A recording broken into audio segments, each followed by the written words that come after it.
Hello सांग माने जय जगन्नाथ मु स्मृति आपण मानक स्वागत करुच्ची स्मृतिस कुकिंग पॉइंट रे। आज माणबसा शेष गुरुवार आसतु आज खीरी बनैबा। खीरी पाई नुआ अरुआ चाउल 250 ग्राम ताकू भल भाव में धोई प्रेसर कुकर रे जेतिकी चाउल 2 सेतिक पानी अल्प टिके लूण पकाई प्रेसर कुकर ढांकणा दे गोटे हुइसिल आसवा पर्यंत छाड़ब। एपटे कड़ई बसई घी गरम करवा किछि काजू पकाई काजू को भल भाव में लाल हेबा पर्यंत भाजिबा।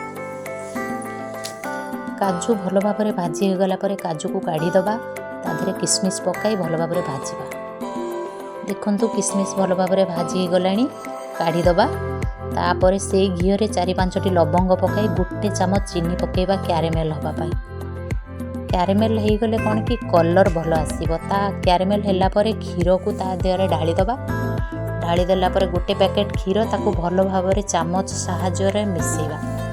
न मिसेले कौन हम कि चीनी बिंडा होमती एमती फेंटी देले चीनीटी मिल ताकू गोटे हांडी रे ढाली दबा। ढाली देकी गैस रे फुटिबा पई छाड़ी दबा। देखंतु एपटरे हमर भात हो गलानी।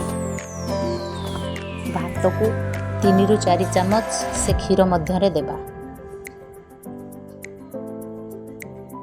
एपटरे भातटी को खोलिबा पई छाड़ी दबा।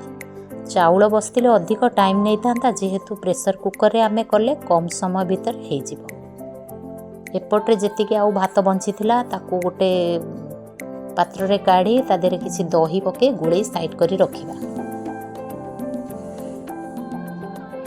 देखंतु गोटे कड़ई बसई ता देरे किछि घी गरम करी गोटे लंका अल्प किछि भृषंग पत्र एमिति तो सोरिष पड़े आपण टिके जीरा पकेबे ठाकुरंक पई जेहेतु लागिबो।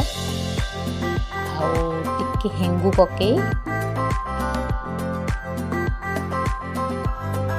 से छुंकटी को से भात रे ढाली देखंतु अल्प समय रे हमर प्रस्तुत हो गला दही भात। सेपटर खीरी फुटुची चाउल खोलुची एपटर लंका जीरा गुंड टिके पके भोग पाई रखिदेवे। एपटे चाउल भल भाव में खोली गलानी। देखंतु चीनी बड़ 2 चामच पकई दबा। चीनी पकई ताको भल भाव में गुळेबा। 5 ରୁ 7 मिनिट भल भाव में गुळेबा। देखंतु तापरे गुजराती 4-5टी ताको छेची ता मध्य रे पकई गुळेबा। देखंतु जो भात गुडी को पकई थिले देखंतु पूरा खोली गलानी केते कम समय मध्य रे। एबे आमे काजू किसमिस ता मध्य रे पकई दबा। पकई गैस बंद कर दबा। तापरे आ गोटे छोटो हांडी आनी ठाकुरंक पई काढी की भोग पई नै जिबा। देखंतु केते सुंदर हेछि। देखंतु केते सुंदर हेछि हमर ठाकुर